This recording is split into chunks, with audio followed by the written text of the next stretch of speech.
Good afternoon. This is Kathleen Smith, Chief Outreach Officer at ClearedJobs.Net, a veteran-owned fair and job board company for security cleared professionals and cleared facilities employers. As May is Military Appreciation Month, we have been focusing our Military Mondays on how to support military spouses in their job search, how to support veterans in their job search. And today we're focusing on how employers can better recruit veterans. We've asked two members of our team who are not only veterans, but also have recruiting experience to join us this afternoon. So, Sara, kick it off for us and tell us why you are here and what makes you an expert in this field. Hi, good afternoon. I'm Sara. I'm a military spouse and a veteran and a former recruiter in this industry, and now working here at ClearedJobs.Net, supporting, both industry recruiters and also our military service members and transitioning veterans. And as far as being able to help our veterans in their transition, I feel like a lot of it is just having that vast background in, both on the veteran side, understanding, what our veterans are going through, both from my own perspective and, working with my spouse's service members. And then also from the recruiting side, understanding the challenges of looking at military resumes, as well as on the other side looking at position descriptions and matching them up with military backgrounds. Great. And Bob, you're a regular here, but please remind everyone why you're an expert in this. Well, I was in the Navy for 20 years. The last part of that was recruiting physicians. I've been at ClearedJobs.net now for almost 7 years, and it's been a great experience being in between these two worlds. When you work for a job board and job fair company, especially when you do a lot of the outreach to veterans, you kind of see that some of the things that veterans are doing to look for jobs isn't always the best use of their time or energy. And sometimes you see when you talk to recruiters that what they're doing to find people isn't the best use of their time or energy. I used to describe the veteran hiring process like two blind people walking around in the same room hoping they just bump into each other. So I think it's really important to try to understand how to communicate with those folks, how to reach out to those folks. So still living in a place that's full of active duty folks, still having I have a son who's about to get out of the Marine Corps. My wife works on base with transitioning with folks who are about to transition out of the Marine Corps as well. So understanding where they're coming from and what some of the frustrations that they have is what we're here to talk about. And so living on that side of the fence too, still to this day, I think gives me a good background for today's conversation. Wonderful. So let's kick it off. One of the number one ways that employers reach out to incoming candidates is by writing their job descriptions. But Sara, can you sort of share with us what are some of the things that are challenging about job descriptions for veterans? Hi, sure. This is really, really important. So, we're always talking with the job seekers about what they should do to update their resume, to tailor it to the job descriptions. But what about on the other side? We're given these position descriptions from the client, and we take that information and we're always looking for just the keywords in the resumes. Well, what about taking that position description and, if applicable, trying to line that up with some of the military jobs, taking some of those military jobs and adding that information, maybe even as a keywords portion at the bottom of our position description. So, for example, if as an employer, you're looking for, some sort of an intelligence analyst, taking that intelligence analyst and looking at each of the branches of service and what the jobs are called in those branches of service, because they certainly have different names across the branches, and adding that information to the bottom of your position description. And that really applies with any job that has any sort of a transition. Even if you're looking at the type of leadership positions, trying to, if you're looking at, you need a program manager who doesn't necessarily have to have their PMP certification, but a program manager type of person. Well, then having a senior non-commissioned officer or an officer in one of the branches of service, that person has a lot of leadership experience. So how can we take that and put it into a position description? We'll add that at the bottom, that's what you're looking for. That if you don't just say I'm we're military friendly, but what can we specifically say in those position descriptions that are terms that a service member is going to be putting in their resume? Great. And Bob, anything to add to this? No, I mean, Sarah really hit on it. There's a quote that I heard a long time ago that said, "Communication is what the listener does," and that reminds us that the onus is on the sender of the message to make sure you craft your message in a way that's most easiest to understand by the receiver. And what Sarah's talking about, if you understand you're trying to reach out to veterans, it's not as much to just say, "Hey, you veterans should learn how to speak my language." You don't have to completely change your job description, but like Sarah said, you can add some things into it, or you can make a nice little subsection. And if you've got some roles of people who've been successful in this position, you can say things like, successful candidates, might include but not limited to, and list some of those military type jobs that would be good at that thing. So like I said, really understanding how you can make your job description more easier for that person to find out, am I the right fit? And the other thing is, by doing that, you can also, on the good part from the recruiter standpoint, maybe you can help some people self-select out if they're not going to be a good fit. Because if they don't know what you're saying, they might be more interested. They might be more likely to just apply just because, what's the big deal if the worst they can do is say no. So when you can really describe what it is in the military speak, you're going to help the right people apply and the wrong people not apply. Great. So we talk a lot about transitioning resumes. I mean, there's a lot of information that goes out about that. So Bob, share a little bit more about how a recruiter can better understand a transitioning resume. Yeah, we were doing our prep for this. Sarah and I talked about this, and there was a time that I taught the transition class, the Department of Labor class for transitioning folks on base, and part of that transition class is mandated by government organizations. And there's like this, basically, you can almost see, if you look at these resumes, you can tell a resume that is, it just kind of has that, like a new car smell to it. You can just know that it's a resume that was put together at a transition office. And it's one of those things, it's not a bad resume. It's just, you can tell that it's not personable. And that's certainly, we want our veterans to have a better resume. We do. But if you're going to be a military friendly employee, you might take that resume and you might give it a second look, or you might ask the person to explain some things. The big piece on this is, when you see those resumes that look like they were crafted by a transition office, that's not necessarily a reflection of how good of a potential employee that person is.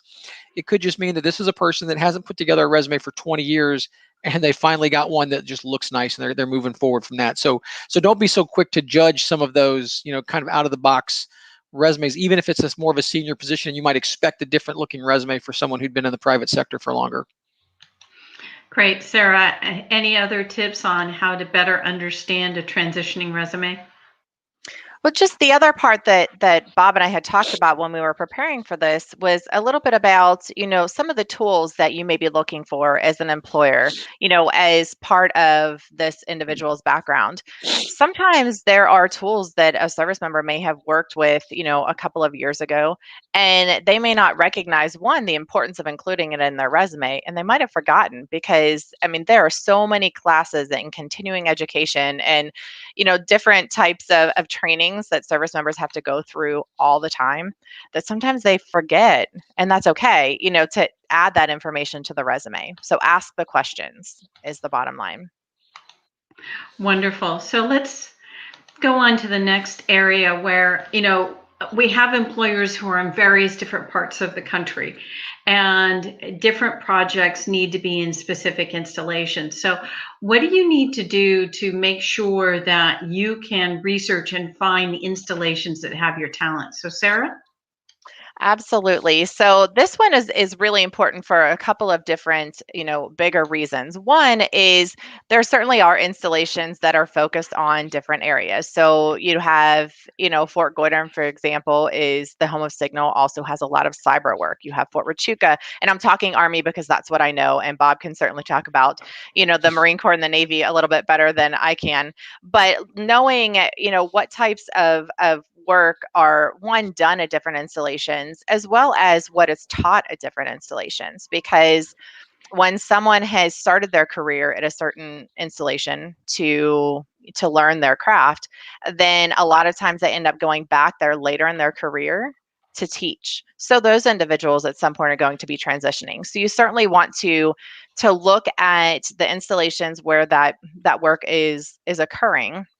But the other part is when you are looking for the talent in those specific locations, or you're looking for talent, excuse me, in a location that the work is going to happen, but don't forget to also look outside of that area where you know that talent can be. So, looking at, we talked about, I think Bob had said about Norfolk being one of the places for the Navy, and your work is there, but what are some other, areas where individuals who are doing that work will be? Expand your searches to those places, because a lot of times service members they're looking not necessarily at locations for work, but work that fits their skill set. So when they're, creating a profile and they have the opportunity to put, a few of their ideal work locations, don't limit yourself as an employer at just looking at those who've put the location where the work is, but make sure you're looking outside of that, because the job seekers a lot of times aren't really sure, if they are looking at the location they want to work in or just the skills. And I hope that makes sense. I know it's kind of all over the place, but it's really, looking at the installations that have the talent that you're looking for. And then also understanding that sometimes that our transitioning veterans don't know to look outside of certain areas. Great. So, Bob, what's some other areas, other things to think about when you're trying to scope in on where those installations are that the talent that you're looking for? Yeah, and like Sarah said, if you know places, not just where the talent is, but also where they maybe teach that talent, there's things that you can do to really leverage, getting your name out there for your company as well. Whether it's leveraging things on social media. So if there's let's say for example that that there's a transitioning group, transitioning LinkedIn group or Facebook page or something like that, or transition office that might be in a place that you don't necessarily have the work geographically, but they have the skills that you need. Maybe it's 29 Palms, California, because you're doing signals type stuff and you want to move them. Posting your job postings there, and doing it as a recruiter, in the LinkedIn groups as well, so that you can get to know people. Because you remember now, it's not 100% in every case that people will have enough money to have the military pay for your move all the way to where you're trying to go. It's going to vary a little bit, but there's going to be a lot of help involved. And so there's a lot of military folks that might be coming out of these places. They're prepared to move, and they won't need as much relocation assistance as you might think, but they're going to be coming out of those places. So reaching out, whether it's the resume search like Sarah's talking about, or posting your jobs to those types of things, or reaching out to the base newspapers, or reaching out to the LinkedIn groups of those particular areas, and if you don't know where those places are, by the way, ask your current employers and say, hey, in the Marine Corps, in the Navy, in the Air Force, where do these people congregate? Where does the Air Force always send your mechanics for this type of an aircraft or something like that? Where's the schools at? Ask the people that already work for you where those places are, and then you can start to kind of engage that way. Yes, it's something that I always find very interesting when I'm talking to a group of recruiters who are looking for signals professionals, or they're looking for crypto professionals, or they're looking for mechanics. And they keep going back to the same bases, not understanding that that kind of skill set is not there. So really understanding that different installations have different projects that are going on, have different training that's going on, and to do a little bit more research to say, if I want, ship's mechanics, maybe go to Dahlgren, maybe go to Norfolk, maybe go to the various different bases that will be doing that kind of work, rather than saying all military installations will have all of the transitioning veterans I have. So I really think that this is a great point. It's a little bit more research required on the employer and the recruiter's side, but it's also making sure that you're much more focused about the kind of recruiting that you're going to be. So this one I really like. And Bob, why don't you kick us off on this about, thinking about your long-term relationships with recruiting veterans? Yeah, this is something that, when Sarah and I were talking about this too last week, we know that one of the issues that some organizations have with hiring veteran talent to begin with when they first come out, when they're transitioning, is those numbers of like the stats of how long does that person stay at your organization before they move on to their next job. They just did 8 years, 15 years, 20 years in the same organization, and now they're coming to something new. One of the ways that you can really mitigate that risk is to get to know people early. And I know this is tough because if you're a recruiter and you're getting a certain set of recs, and you've got to bring a good slate of candidates to a hiring manager, you might think to yourself, how much effort do I invest in somebody who I know isn't getting out of the Navy or the Marine Corps, the Air Force, whatever, for 8 months or a year and a half? They reached out to me on LinkedIn, and I'm like, well, yeah, you do what we need, but you can't help me now. And so it can be really, tempting for a recruiter to just kind of pay a little bit of lip service, hey, get back to us at a later point in time. But if you can do a little bit more than lip service, if you can actually engage somebody a little bit, maybe set up a time to chat with them on the phone and just say, look, I don't have anything for you right now, but I'd love to talk to you. Not only are you going to learn more about what's going on, because it's obviously, I'm talking about people that have the skills that you're interested in general. If your organization does something with these types of skills in general, talking to them early, not only does that help you learn more about what's going on, but it helps them learn about, your company. And if it does end up being somebody that you end up making a hire to, they're going to know your company better. So you're actually making sure that they're more likely to understand about your company so that they're less likely to leave after they first get hired. So don't be afraid to engage in people, even when you see specifically, that they're not going to be a fit for this specific rec right now that you've got. And I think Sarah can even expand on this a little bit more too. Yeah, Sarah, a little bit more on that. Sure. The other part that Bob and I had discussed is, as you're building these relationships, and even if the person does or does not end up being a great fit for you, you've established a great relationship, but they are going to be a lot more willing to pass that information about your company. Hey, I was speaking with this great company, and it looks like they might be a good fit for you. I highly recommend that you reach out to Bob Wheeler. I know that he'll take a few minutes to talk with you. He's been so helpful in my transition. And now, you're having this great company branding happening for you, and it's all because you're being really a kind person and helpful to people that are preparing to transition and who are taking that time to build those relationships early. So this is what I've always said to various different groups that I've presented at over the last 20 years, is that really building a long-term strategy when you're recruiting veterans, really looking at the fact that many are preparing to transition a year out, 18 months out. Some are just dipping their toe out into the community to just sort of start talking about the different kinds of work that's out there. But really understanding that recruiting veterans is very much about a long-term play. I really love this next point that the two of you came up with. And Sarah, why don't you kick it off and then we'll go over to Bob. Sure. So, kind of moving on from the point that we were last talking about is we understand that recruiters are very, very busy, as is everyone else within a company. Everyone has, a lot of hats to wear, but something that we thought would be really helpful, and there are some of the national laboratories, for example, that do have these positions, are military liaisons. If a company has the capacity to either, add someone as a military liaison, or even add an additional duty to a few different people within the organization that have military backgrounds, perhaps in different branches, would be helpful as well as the recommended points of contact for these veterans. So if a job seeker goes to your website and they are interested in your positions, having a specific way for them to reach out through your website or through your social media to these military liaisons, the people that can talk to them about that transition and about what the company,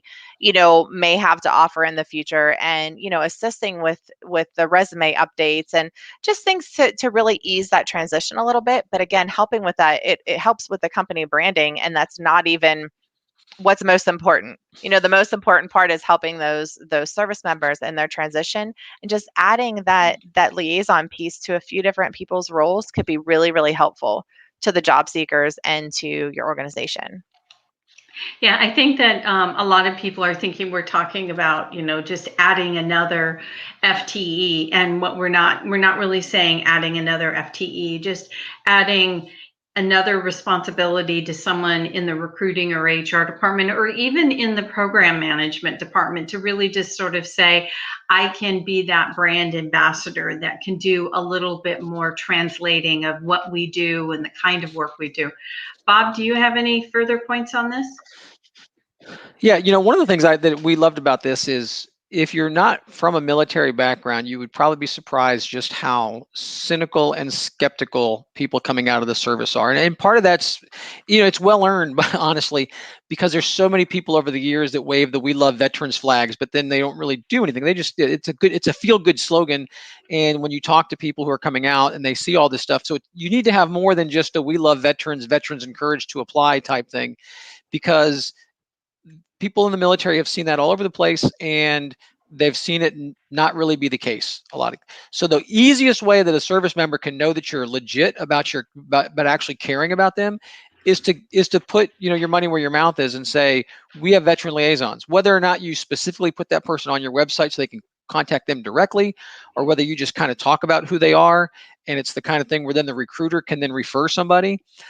And Sara was right in the sense that this is what really helps with that long-term relationship too, because if this is somebody who does the kind of work that you're going to want to bring on board eventually, the skill set wise, being able to say, hey, I'm going to connect you with this person who is just can answer some questions about the industry, about if you have a question about your resume specifically before you're going to submit it. That can be so big. And like you both said, it doesn't, I mean, if you've got the money, and you want to create this, there are some very large corporations who have, people who that's their only job. But it doesn't need to be that way. It can just be somebody from your organization that kind of steps up, and that's a nice collateral duty. It's a nice thing to help, maybe separate one program manager from another program manager. But it really, really is a good thing to have genuine connections with those veterans. To be able to answer those questions. And just the fact that you're willing to put that out there is going to make your company, you're going to get a lot more points as far as from the veteran community goes, as far as looking like you're legit and how much you care. Yes, I think that this is a point that I always bring up with the various different veteran programs that I've presented over the years, which is, be sure that you understand how many veterans are actually working for your own company. Just take a look at the intake forms, find out how many Marines you have, how many Army, how many Air Force, and really ask them, what are some of the things that you need to be, as an employer and a recruiter, that you need to be looking out for when you're recruiting veterans? What are some of the areas that you really need to be focusing on as far as the installations, or how can the job descriptions be rewritten to be more readable by the transitioning veterans? So I think these are all really good points that we have all been bringing up. So let's go into our lightning round here and go back and do a wrap up. So 1 point on job description, Sara. Take those position descriptions and figure out some of the military backgrounds that may be a good fit, and put those names of those military occupational specialties and add them to the bottom of your position description. Bob, job descriptions. Job descriptions, communication is what the listener does. So you need to be working just as hard to, if you really want to care about your veterans, find a way to make sure that they understand what you're asking for. Bob, understanding transitioning resumes. Don't be mad if it looks like it came out of a cookie cutter. It can be better. You can help them make it better, but don't assume that they're a rookie job seeker, or don't assume they're rookie talent because they have a rookie resume. Great one. Sara, understanding transitioning resumes. Don't forget to ask questions. Their resume probably won't have everything that you are looking for, everything that you need. Ask the questions. Sara, know the installations that have your talent. Do your research. Look for the installations that are both teaching what you're looking for, and also for those individuals who will be transitioning later, because they're at those installations teaching. Bob, understanding the installations. Find those transitioning resources at those outlying installations and connect with them so that you can share your job descriptions, your company information, so that those people whose job it is to help transitioning veterans on those bases know that you exist and what you hire for. Bob, long-term and build relationships early. Take the time, be a good person. It will pay off in the end, I promise. Sara. That was a really good one, Bob. Don't write off those people who reach out to you on LinkedIn and say, hey, I'm transitioning in a year and a half. What can you do to help me out? Oh, reach out to me in 6 months. Reach out to me in a year. Do it now. Build the relationship now. And about the military liaison positions, Sara. Take some of the people within your company and add those additional duties. Have those people who can talk with your military transitioning job seekers now. Bob, military liaison. When you make these positions, don't be afraid to toot your own horn that you have these liaison positions, because it's going to give you some real credibility in the fact that you're a veteran-friendly organization. And I think that that's what's really great that we've been saying over and over, is that it's really great to have it out there that you're a military-friendly organization, but we're really giving you pointers here on how to walk the talk, how to really be there for the transitioning veterans so that they know you're going to understand their resume, you're going to understand the skills and the tools that they're going to bring to you, but also making it easier for you to find really, really great talent. Well, I want to thank both Bob and Sara for joining me this afternoon. If we didn't get to your question, I'm sorry, but please send us a note at customer service at ClearedJobs.Net. We'll be sure to get someone to answer that. And do realize that we do have some job fairs coming up. We have some virtual and some in-person events coming up over the next few months. So check out our list at ClearedJobs.Net. Thank you, Bob and Sara, both for your service and for your time here helping recruiters with transitioning veterans. But more importantly, thanks for being part of the ClearedJobs.Net team. Thank you, Kathleen. Bye.